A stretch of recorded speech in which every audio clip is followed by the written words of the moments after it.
Hello అండి, Bibi Shafika Sona homely kitchen షార్ట్స్కు స్వాగతం అండి. చూస్తున్నారు కదండి, టమాటాసు, బాయిల్డ్ ఎగ్స్, పెద్దలిపాయ పీసెస్ అండి. ఆయిల్లో పెద్దలిపాయ పీసెస్ ఫ్రై చేసామండి. అందులో టమాటా పీసెస్ యాడ్ చేసామండి.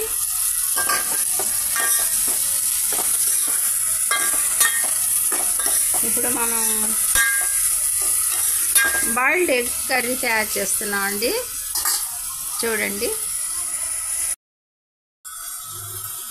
పెద్దలిపాయ పీసెస్ పచ్చిమిర్చి ఫ్రై అయిందండి. ఇప్పుడు అందులో టమాటా పీసెస్, కొద్దిగా ఉప్పు, పసుపు యాడ్ చేసామండి. హాఫ్ స్పూన్ ఉప్పు, కొద్దిగా పసుపు యాడ్ చేసామండి. అన్నీ ఈ విధంగా ఫ్రై అవుతున్నాయండి. ఎగ్స్ బాయిల్ చేసి పక్కన పెట్టామండి.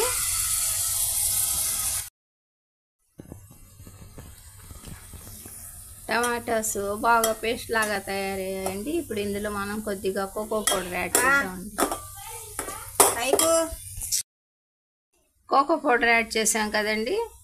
ఇక రెడ్ చిల్లీ పౌడర్ అండి, 1 స్పూను యాడ్ చేస్తున్నామండి. చూస్తున్నారు కదా,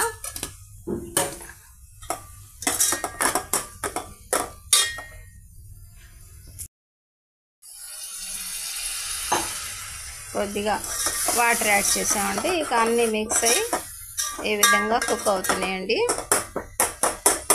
పెద్దలిపాయ పీసెస్, పచ్చిమిర్చి ఒకటి నిలువుగా కట్ చేసి యాడ్ చేసామండి. టమాటా పీసెస్, కోకో పౌడర్, ఉప్పు, కారం, పసుపు,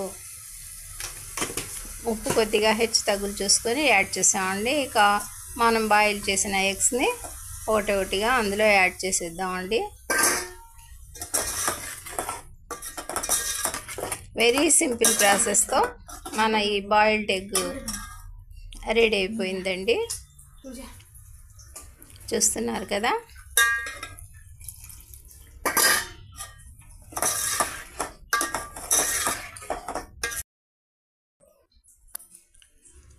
చూస్తున్నారు కదండి, సింపుల్ ప్రాసెస్తో మన ఈ బాయిల్డ్ ఎగ్ కర్రీ రెడీ అయిపోయిందండి. మా ఈ చిన్న వీడియో నచ్చితే బీబీ షఫికా సోనా హోమ్లీ కిచెన్ షార్ట్స్ని లైక్ చేయండి, షేర్ చేయండి, సబ్స్క్రైబ్ చేయండి. బై అండి.